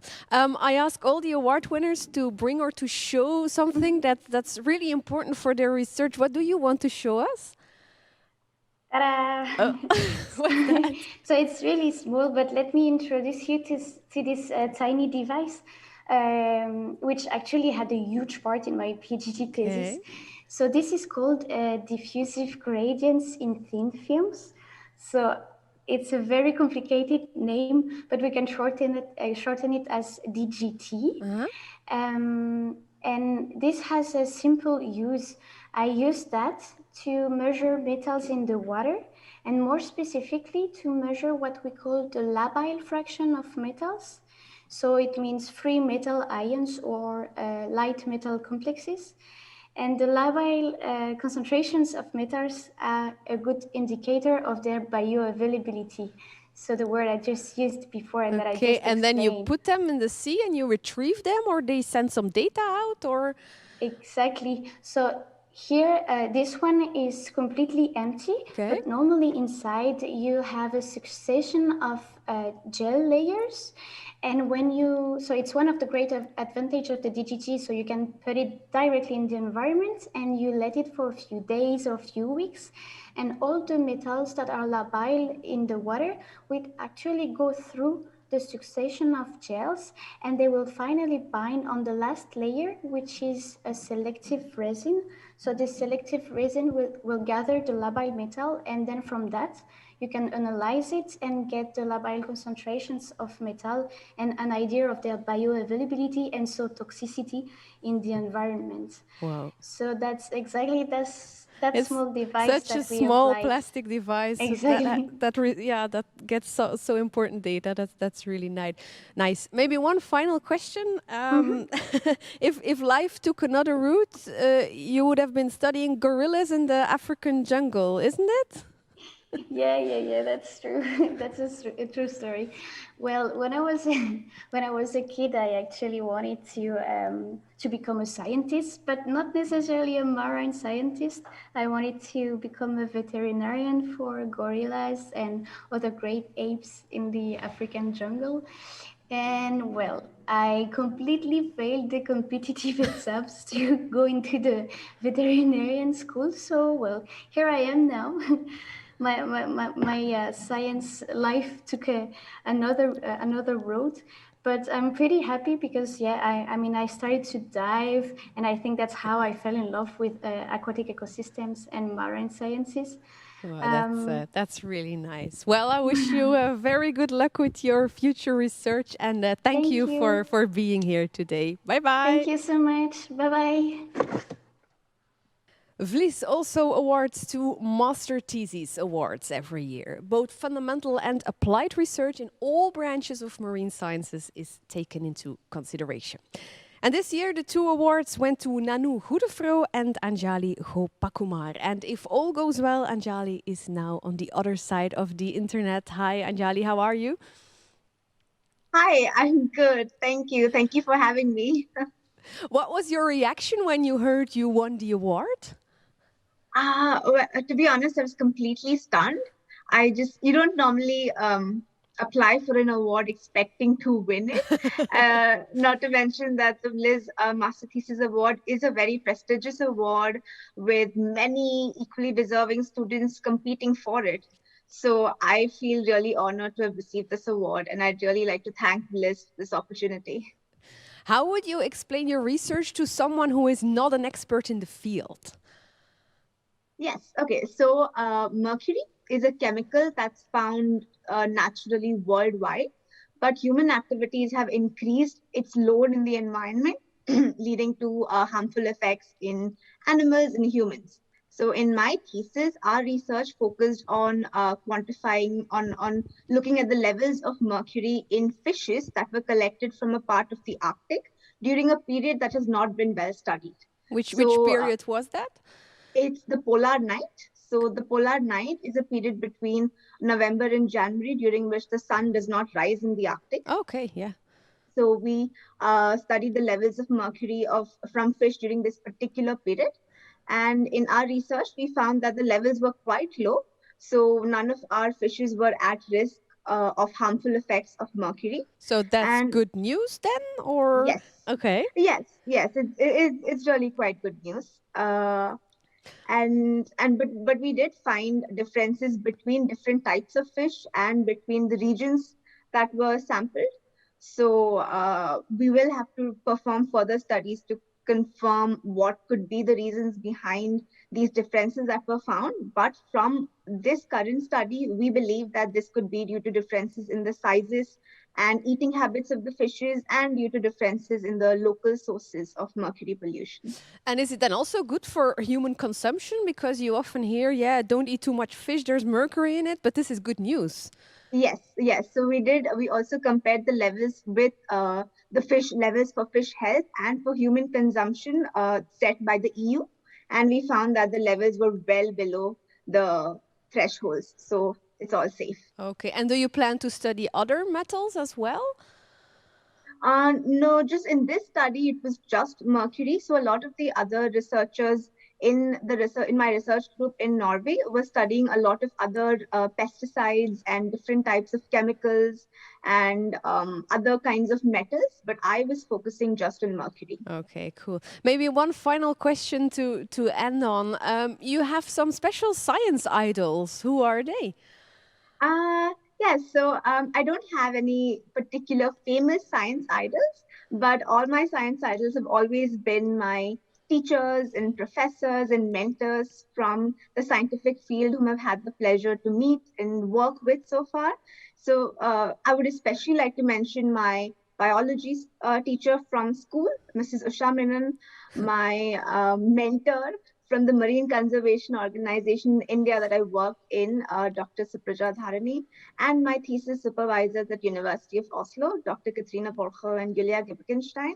So I feel like every person you meet, you have so many positive experiences, and I try my best to inculcate all of them into my life. So, wow, that's really cool. They don't have to be Marie Curie or Einstein to inspire other people. Thank you very much for joining us today, and good luck with your future research. Bye-bye. Thank you so much. Bye. The second award winner, Nanu Goedefroe, unfortunately was not available today, but she did send us a movie.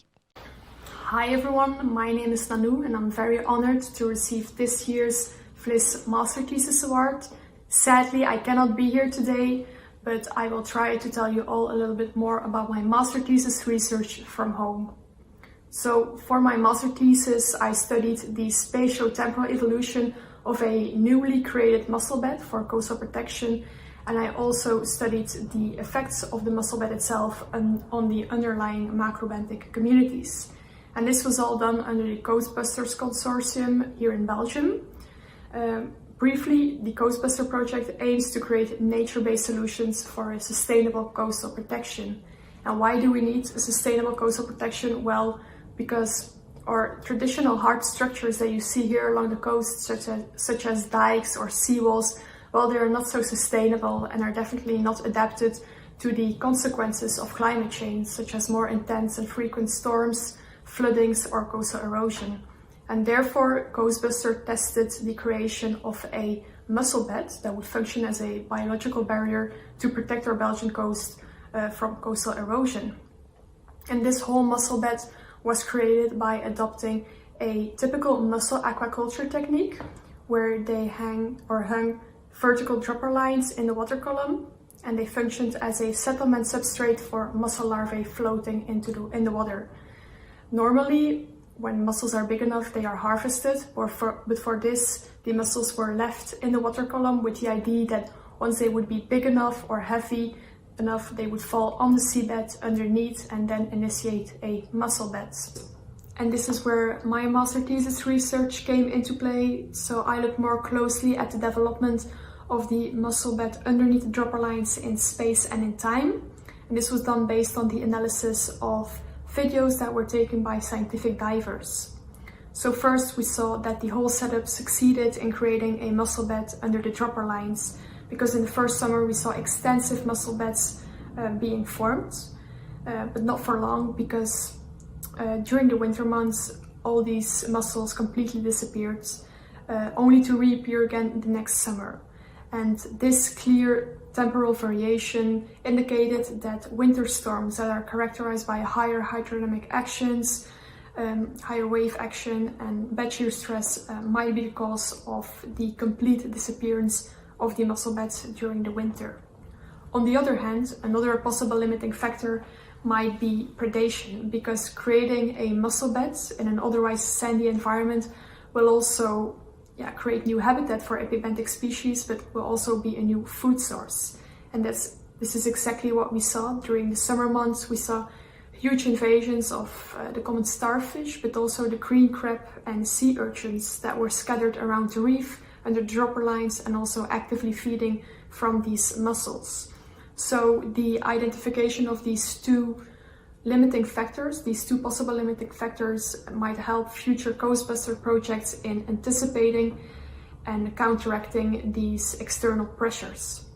On the other hand, and the last part of my thesis, I looked more closely at the effect of the mussel bed itself on the underlying macrobenthic communities, and there we saw the start of a change in macrobenthic communities towards a community that's more characterized by oligochaetes, because densities of oligochaetes started to increase under the dropper lines and under the mussel bed itself, and this is probably because of the higher deposition of organic material by the mussels itself.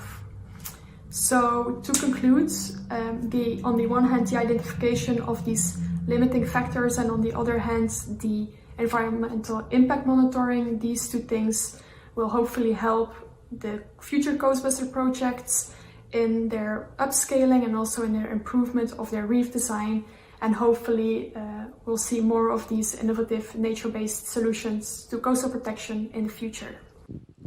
And finally, also 3 brilliant marine research ideas are awarded with a prize. In 2020, these awards went to Sarah Maas, Luna van der Loos and Bert Teunkens. And Bert is here with me today. Hi Bert, how are you? Fine, thank you. I'm not an expert in the field, not at all. How would you explain your research idea to me? For this project, I am tracking marked plastic items on their journey through the River Scheldt towards the North Sea. And where do you drop them? In this case, all items were dropped in the upstream part of the river near Melle. Okay, and where do you retrieve them?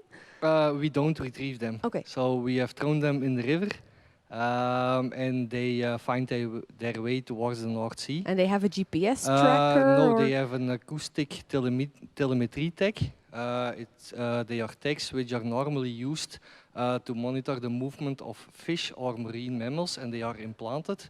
But in our case, we have attached them to plastic items. Okay, are these the plastic yes, items? Yes, indeed, these are examples. So I brought 2 examples. Yes. This one is in PET. It's the same material. My fricandels are in there if I eat fries. For instance, yeah, it's a high-density polymer. So this one will sink towards the riverbed and then move as bed load. Okay. And then this item, a common yogurt container, is made of polypropylene. It's a low-density polymer, so it will float at the surface. Okay. And in total, we released 30 items. Why are they orange? To stand out, so they are trash, but they can end up on the riverbank. But for instance, if there is a cleanup, people will consider them trash and take them with them. Because they are bright orange, they stand out, and they also have a label. In this case, it's blank, but the actual labels also have a unique number. We also have a website, so if they are found somewhere along the river, they can also be registered in that way, but normally with the acoustic tags, they work automatically. Cool. Do you have already some results? Yes, we released the items in the beginning of July, but because the receivers are downloaded, the data is downloaded manually, we now have data for 3 months, so from July till September from last year. Okay, and what do you want to find, or what's your hypothesis? We want to know what the retention time of the Scheldt River is, so basically how long does plastic stay in the river before it ends? No, because the Scheldt River is a tidal river, so you have both ebb and flood. And we are studying plastic for several years now, so we also take samples to determine how much plastic is in normal circumstances present there. But we don't know where it came from and how long it has been there. So it's important to know how long it takes for plastic to end up in the North Sea. Also because the overall goal is to collect data in a way that in the future we could facilitate the installation of trash interceptors to take out plastic out of the river before it ends up in the North Sea. Yes. Oh, really? Okay. You now release 30 items. Do you want to release more or in other places? No, not for the moment. So we already did a release in December, but those were GPS trackers and yellow items, which are a citizen science project. But because with the telemetry tags we can work in much more detail, we also released 30 bright orange ones. And thanks to the Brilliant Marine Research grant and DEME, we could afford them because they are very expensive. Wow, I'm looking forward to the results. Thank you for being here today and good luck. Thank you very much. The second award winner, Luna van der Loos, unfortunately was not available today, but she also sent us a movie. Hi, I'm Luna van der Loos. Unfortunately, I can't be present today, but I'm glad for the opportunity to present my Vliz brilliant marine research idea here in an alternative way. I'm doing a PhD at the University of Ghent at the Phycology Research Group with Olivier de Klerk. And my PhD focuses on the green seaweed sea lettuce, an ulva species. In particular, I'm interested in how the microbes associated with sea lettuce may influence the response of the host to environmental change, such as elevated seawater temperatures and eutrophication. The bacteria living on seaweeds are known to be of utmost importance for seaweed life. They exchange key nutrients. The biofilm forms a physical and physiological barrier to the environment, and a chemical barrier as well, acting as a defense system against pathogens. Bacteria are sometimes involved in reproductive cycles as well. They can, for example, secrete secondary metabolites that act as a cue to induce the release of reproductive cells, and after that, the settlement of these reproductive cells on substrates. But my study organism, the green seaweed ulva, has an extra interesting relation with microbes. Because if ulva lives together with microbes, the species have the characteristic leaf shape that makes them being called sea lettuce. But if they're grown exenic without any microbes, they merely form a loose clump of cells without any proper cell wall or shape. If you then add the bacteria to these clumps, and they should be specific bacteria, they start forming a cell wall again and regain their typical shape. So bacteria are absolutely essential to life and morphology of ulva. However, the ulva microbiome consists of much more than just bacteria. There's archaea, protozoans, fungi, unicellular algae, and viruses. They're all part of the microbiome. Now, the viruses of ulva were the main topic of my research idea. And when I wrote the research proposal in January 2020, I titled it Algal Microbial Interactions Beyond Bacteria, Let's Go Viral. Well, 2 months later, I got what I asked for. We went viral indeed in a very different way than I expected. And the pandemic had consequences for everyone, of course. For me personally, in this case, conducting research on viruses that were not coronaviruses became really quite difficult. Of course, time in the lab was very limited, and amongst others, lab consumables related to viruses were impossible to get. Therefore, I'm still working on this project and unable to present my results today. Instead, I'll be talking a bit more about my research proposal. Now, I'm sure you've all heard enough about viruses in the past year, but in the next few minutes, I will focus on seaweed viruses only. Viruses have been largely overlooked in seaweed microbiome research. The number of studies focusing on macroalgal associated virums can really be counted on the fingers of one hand, but their potential influence is massive. Viruses are very abundant in seawater and can not only affect the algal host, but also other microbial players, thus adding an extra complex layer to the whole community. Viruses, for example, may transfer beneficial genes or regulate the bacterial community composition. And this way, viruses may spread diseases among species, or they may be part of the host immune system. And as such, they can have both a positive and a negative impact on the host. My research idea had two objectives. The first one was to characterize the ulvavirome, which would be for the first time ever for a green seaweed. Now, working with viruses requires different protocols and techniques compared to work that is standardized for bacteria. Therefore, I first had to develop and validate a protocol to extract viruses from the seaweed microbiome. The second objective was to assess the short-term viral response to thermal stress. For this, I'll be culturing ulva at 16 degrees, which is the optimum temperature, and at 24 degrees, which is the thermal stress treatment. I will then extract RNA and DNA viruses at the start of the experiment and after 24 and 48 hours to see how the virome changes under thermal stress. Now, I'd like to thank the Vliz for their support and their presentation today. These experiments will be the first step towards unraveling the impact of viruses on macroalgae during thermal stress. And I do not dare to say it is time to go viral anymore, but if we want to understand the response of macroalgae to environmental change, we should not be limited to bacterial communities. Thank you. And the third winner of a Brilliant Marine Research Ideas Award is Sarah Maas, and Sarah is also here with me today. Hi, Sarah. Hey. What was your reaction when you heard you won the award? You were in a meeting, I think? Yeah, I was absolutely thrilled. So we were at the end of one of our lab meetings, and it was still a few minutes, so I couldn't say anything, but I just sat there in silence, completely, excited. And I was really happy that I got the grant. I was honored that they chose my project, but most of all, I was really happy that I finally had some funding to do this extra research. Okay, your research, in very simple terms, what is it all about? So I work on the polar cod, which is a common fish in the Arctic Ocean, and it's also an important food source for other animals living there.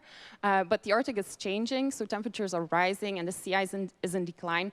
And we're not really sure yet how that will impact life in the Arctic and this fish in particular. Mm-hmm. So I basically look at three things. I look at its DNA and its diet and the bacterial composition in its gut. Why its DNA? Yeah, so its DNA is to see if some fish populations are better adapted to these environmental changes than others. Okay. Yeah. And then I also look at its diet to see if there are differences, but that can also give us an indication of changes in the prey composition. Of course. And the microbiome? Yeah. So we know that the microbiome is related to fish health, but no research has ever been done before on the polar cod. So these are the first steps we're taking there. How big is the polar cod? Okay, so it's variable. So most of the fish that I catch are like second or 1 or 2 year old ones. So they're like 10 to 15 centimeters.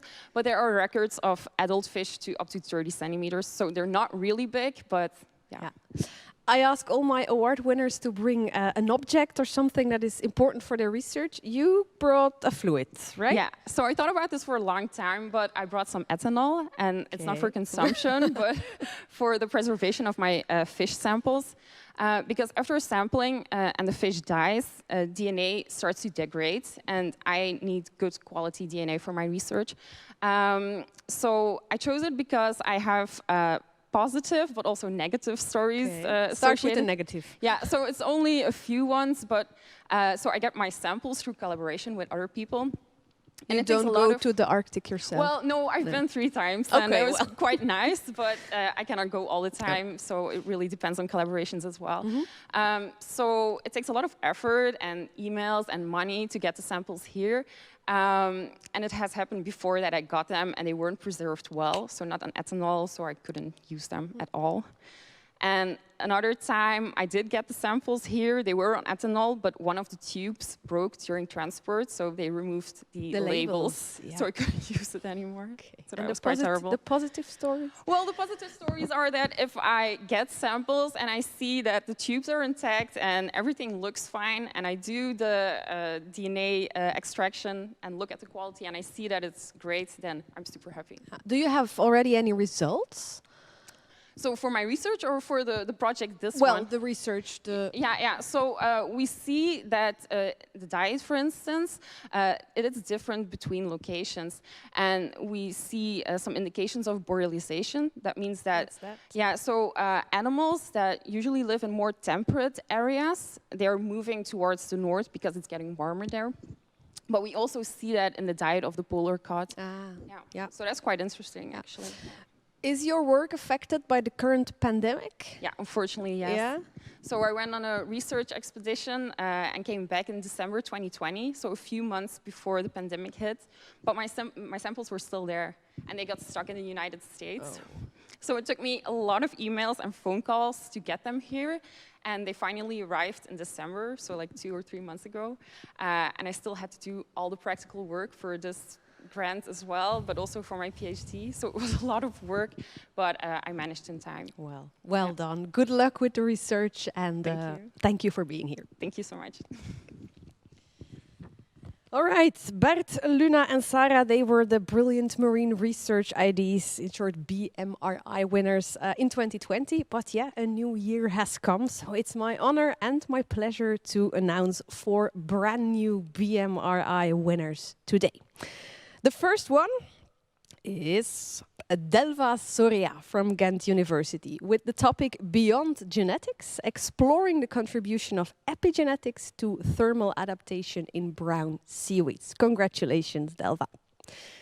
The second winner is Alexander Hooiberg from Ghent University and Vliz with the topic The Nexus 10 MK2 for holistic insights in the physiological drivers behind a mental health restoration from virtual coastal landscapes. Congratulations, Alexander.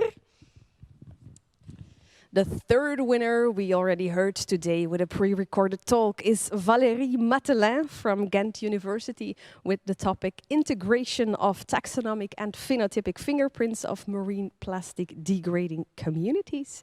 And finally, the Junior Postdoc BMRI grant, co-sponsored by the companies DEME and Antea Group, goes to Glenn Stripsteen from the Bruges campus of KU Leuven with the topic Building with Nature, Aeolian Sediment Input to Engineered Dunes. Congratulations to all of you, and we will see you here on this stage next year. Hopefully this will be in real life, of course. We all know that scientific research is impossible without the help and support of several institutions. That's why both Hilde Krevits, Vice Minister President of the Flemish government and also Flemish Minister for Economy, Innovation, Work, Social Economy and Agriculture, and also Mark Nuitemans, CEO of the Blue Cluster, have an important message they want to share with you. Good day, everyone. Are you aware that the sustainable blue economy is key to your future? Seas and oceans provide everything we need to tackle mankind's current and future challenges. Just think of food, sustainable energy, smart transport, and clean air to breathe. We still have a long way to go, but we are well equipped to move fast. We have the knowledge, the drive to innovate, and the skills to make this happen. Therefore, I'd like to invite all of you to invest yourselves in this blue future and to opt for a career in the sustainable blue economy. You don't have to start from scratch. The blue economy already accounts for about 5% of the overall Flemish economy today. And with over 150,000 ships a year, Flanders is situated at one of the busiest shipping routes in the world. Our ports are truly the lifeblood of our economy. Now is the time to develop this economy in a fully sustainable way. Our part of the North Sea is an excellent incubator for new and innovative approaches. And companies that invest in these fascinating ideas are essential. But we need your personal support and commitment to make this happen. Belgium, and Flanders in particular, has a proven track record of marine and maritime innovation. An excellent example is the development of offshore wind farms. Did you know that over 30% of all offshore wind turbines in the world have been installed by Flemish companies? In 2019, our offshore wind farms provided electricity to close of 1.5 million families. We will furthermore expand that capacity, not only to produce more green electricity, but also to make green hydrogen, the fuel of the future, both in our own North Sea and beyond. We also create natural reefs in the sea and shape dunes and anchor them with vegetation to protect our coast against the rising sea and ever-increasing storms. These soft nature-based solutions are obviously preferred over traditional hard measures such as pouring more concrete. This new nature that we create also opens the door to new forms of nature preservation and sustainable blue tourism. Such ideas were simply unthinkable a few years ago. Soon, we'll be harvesting mussels, oysters, seaweed and other delicacies from our own North Sea farm. As CEO of the Blue Cluster, I am convinced that the sea is our future. A strong link between innovative blue companies and marine scientists is key to that success. Marine businesses and marine science. Let's gear up for a sustainable blue economy. Our Blue Cluster fosters this strong link in many different ways. And today, I hope I have inspired many of you to do as I did and to choose a career in this exciting sustainable blue economy. I have never regretted making that choice, from the days when I first went out to sea till today, and I'm sure you won't regret it either. After all, your contribution will be essential to help solve the challenges we have in front of us, and will bring you a very fulfilling and exciting life to boot. To conclude, the future is yours, and I strongly believe that that future, as well as the future of my and your children and grandchildren, is intrinsically bound to the sea.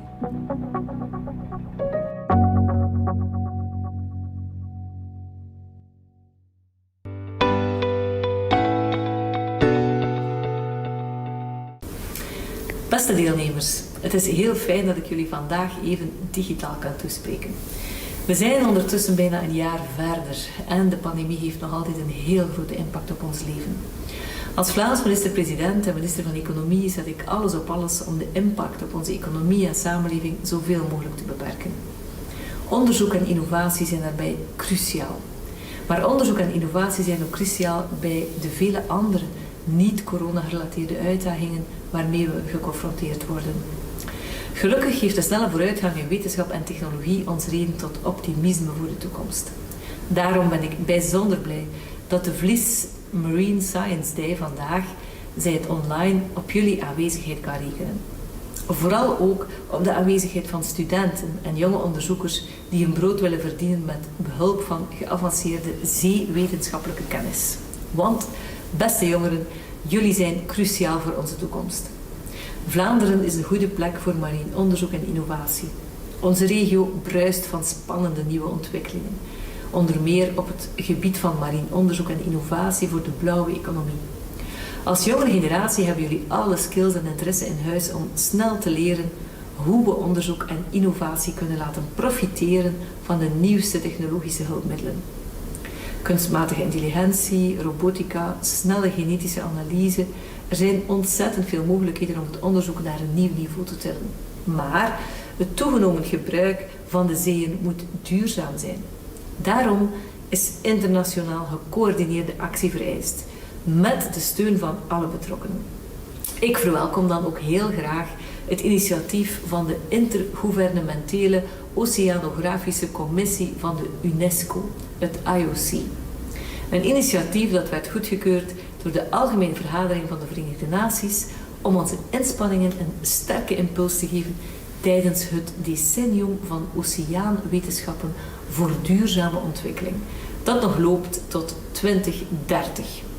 Ik wil jullie vandaag dan ook allemaal oproepen om even na te denken hoe je je inspanningen op welk niveau dan ook in de context van dat decennium kan plaatsen. Lees erover, praat met collega's en vrienden en ga in gesprek met Vliz en de Blauwe Cluster over jullie projecten. Beste mensen, Vlaanderen heeft een zeer bruisend marien en maritiem onderzoeks- en innovatielandschap. En ik ben er zeker van dat jullie vaardigheden en kennis de komende 10 jaar nog meer vruchten zullen afwerpen. Het Vlaamse Instituut voor de Zee, de Blauwe Cluster en ons departement Economie, Wetenschap en Innovatie brengen vandaag samen een nieuwe brochure uit met een fascinerend overzicht van onze eigen sterke punten op het vlak van marine wetenschap en innovatie. Een echte aanrader om even door te nemen. Bovendien nodigt dit zeker en vast uit tot verdere samenwerking.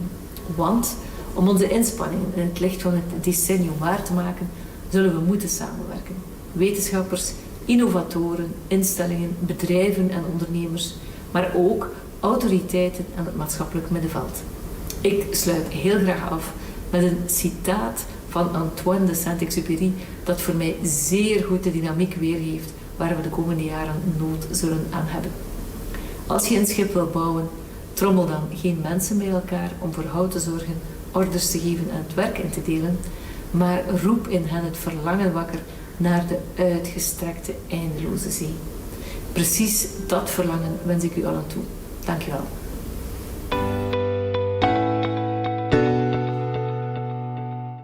Of course, money and support is very important, but there is one thing that matters even more in marine research, and that is you. Yes, you. There are many of you, but each and every one is important. And that's why we asked pictures of you from 20 years ago, and let's have a look what we did with these pictures.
And with these photos, we're nearing the end of the Vliz Marine Science Day 2021. He opened the conference and now he will also officially close it. Please welcome back Vliz Director Jan Mees. Jan, how did you experience this first digital Marine Science Day? I'm enthusiastic, like always, but I'm also impressed by the quality, the diversity of the talks that we hear. The poster sessions were of excellent quality. And it always charges me with energy to see what the young generation of marine scientists is up to. It's excellent science. It's science of an international level. Yep. And it covers all disciplines, as you have seen. It's really multidisciplinary. And we also see the first signs of interdisciplinarity emerging in several presentations. And that's something that we are very happy about. And I'm very optimistic for the future. Yeah, that's really, really nice. Community. This year also the UN Decade of Ocean Science for Sustainable Development starts. What does this mean for Vliz in the coming 10 years? It's an opportunity of a lifetime, basically. Really? It's marine science for the first time in history. Not really, but there has never been more attention for the ocean and for ocean science than now. And the decade we are facing will lead to continued attention at the highest political level for our sciences. And that means that the ocean will have a central place in society, a place that it deserves. We will need a lot of people, a lot of talent to direct its research towards the ocean.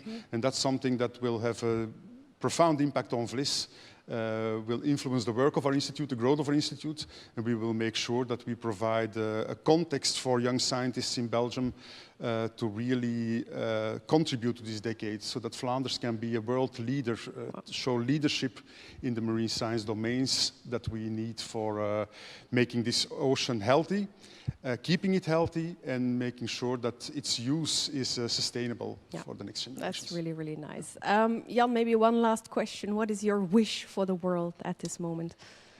I wish for the world and for humanity that we can count on a healthy ocean to regulate our climate, to provide all the services, the goods and services that it provides for us, has been providing for us for ages. We have the responsibility now to make sure that this continues in the next hundreds of years.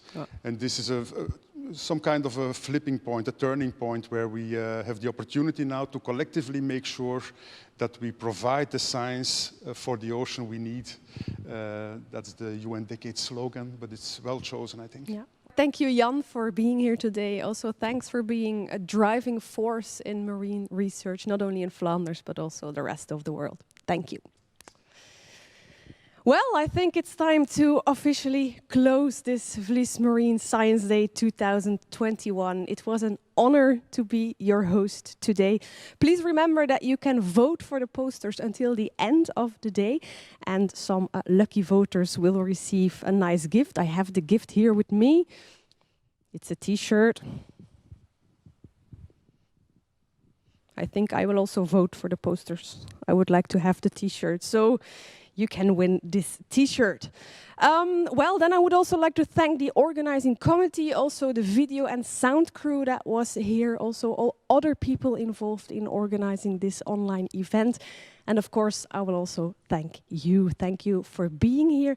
Thank you for watching. And please keep up the good work, even in these hard times. Have a very nice Wednesday. Bye-bye.